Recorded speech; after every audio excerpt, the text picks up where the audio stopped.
A paz do Senhor Jesus Cristo, queridos irmãos. Minha Bíblia está aqui aberta em Deuteronômio 29:29. Vamos continuar com o tema Por que às vezes os enfermos não saram? As coisas encobertas são para o Senhor, nosso Deus, porém as reveladas são para nós e para nossos filhos, para sempre, para cumprirmos todas as palavras dessa lei. Eu me lembro de uma vez que certo pastor foi orar por um membro da sua igreja que estava em coma. E Deus falou com este pastor: este homem nunca andou meia hora comigo, nunca teve vida comigo. E neste momento que ele está totalmente preparado para ser salvo, você quer que ele voltar depois para o pecado e perder a sua salvação? Neste momento é o momento que ele está salvo.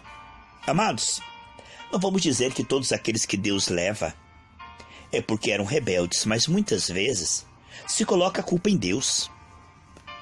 Muitas vezes, por que Deus levou essa pessoa? Por que Deus... Aí vem aqueles consoladores molestos. Porque Deus queria no seu jardim. Não é nada disso, irmãos. Deus quer que nós cumprimos nossos anos nessa terra, que nós venhamos a viver uma vida longa e saudável. É o que Ele tem para nós em Cristo.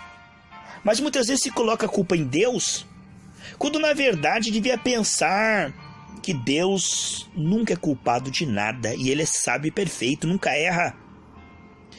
Seja todo homem culpado e Deus inocente, irmãos. Quando você não tiver explicação para algo, há 1001 opções ali. Mas Deus não falhou com as suas promessas, e nem Deus foi falho em não querer curar aquele teu familiar, aquele teu parente. Amados, muitas vezes vai ver a pessoa ver que o familiar é ser infiel lá na frente, que é uma questão de coração duro, e que Deus foi misericordioso e bom, ainda fala que a culpa é de Deus, que não quis curar, coloca nas costas de Deus. Irmãos, foi por isso que Moisés não entrou na terra prometida, representou mal o seu Senhor. Devemos tomar muito cuidado quando colocarmos Deus nos bancos dos réus, quando ficarmos magoados com Deus e colocar culpa em Deus, e até mesmo falar que foi Deus que matou esse, que foi Deus que recolheu de forma trágica aquele. Devemos tomar cuidado no representar mal o Senhor. Isso pode fazer com que seja uma blasfêmia. Colocar nas costas de Deus aquilo que é da alma do homem, da alçada do homem. Me lembro de um pastor que estava no cemitério onde seu filho morreu, e ele levantou as mãos para cima e disse: é assim que o Senhor me paga, Deus, depois de tudo que eu fiz na tua obra. Irmãos, primeiro, esse pastor estava querendo cobrar algo de Deus, como se Deus devesse alguma coisa. Segundo, o fato dele servir na obra lhe dava o direito de falar de forma atrevida assim com Deus. Irmãos, muitas coisas serão explicadas lá no céu. Ele disse: Pedro, o que eu faço agora você não pode entender, mas vai entender depois. Irmãos, nunca pense que Deus é culpado de nada. Do que se queixa, pois o homem queixa cada um de suas próprias falhas, fraquezas, limitações e imperfeições. É sim a palavra de Deus a verdade. Jesus curou todos os enfermos? Curou. Todos foram incluídos na cura. Deus quer curar a todos? Quer. Deus tem poder para curar? Tem poder. Quantas coisas estão envolvidas na matemática de por que uma pessoa não é curada? Como nós falamos na parte anterior, às vezes a fé não está esclarecida de quem ora e nem de quem recebe. Precisa de mais esclarecimento, mais estudo bíblico, de que Deus quer curar, de que Deus pode curar, de que a cura é o pão dos filhos que foi incluído na cruz de Cristo. Quantos pregadores tiram a fé do povo? Pregando que Deus não quer curar a todos, pregando que Jesus não levou as enfermidades, somente os pecados. Esse tipo de pessoa, como um vampiro espiritual, faz com que as pessoas tenham dúvida: se Deus não quer curar a todos, será que eu sou um dos que Deus quer ou que Deus não quer? Aí a pessoa já tem suspeita, e a fé é a certeza. Deus confirma a fé, não confirma a dúvida, nem a necessidade, mas sim a fé.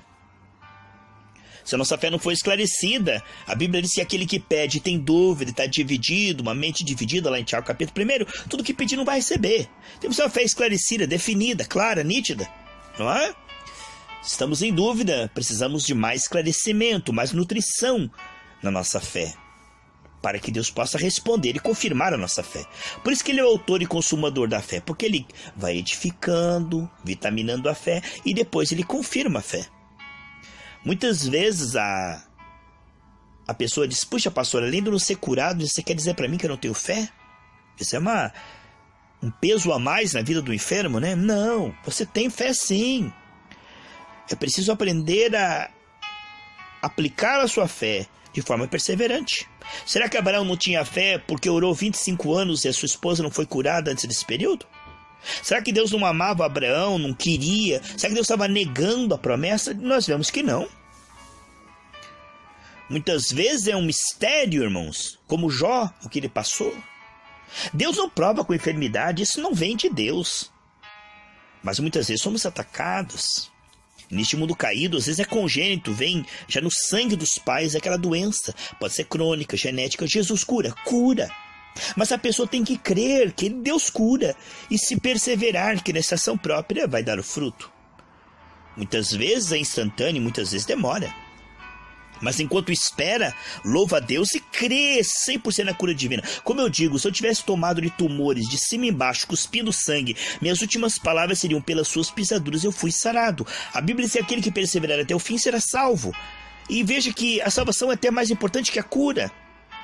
Porque se a pessoa desiste de crer e começa a duvidar de Deus, ela não perde sua cura, ela perde a salvação. E se ele perseverar até o fim, mesmo que ele morra com tumores, que eu duvido, porque Deus cura mesmo, mas mesmo que ele morra com tumores, ele creu até o fim, como Paulo disse: acabei a carreira antes de ser guilhotinado por Nero.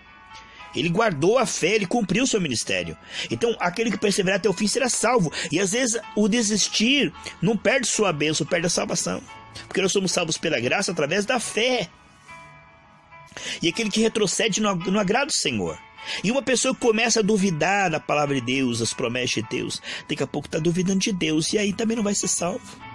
Portanto, existe mais coisa envolvida nessa batalha do que a cura, a prosperidade. Existe algo envolvido, é a fé no Senhor e na palavra.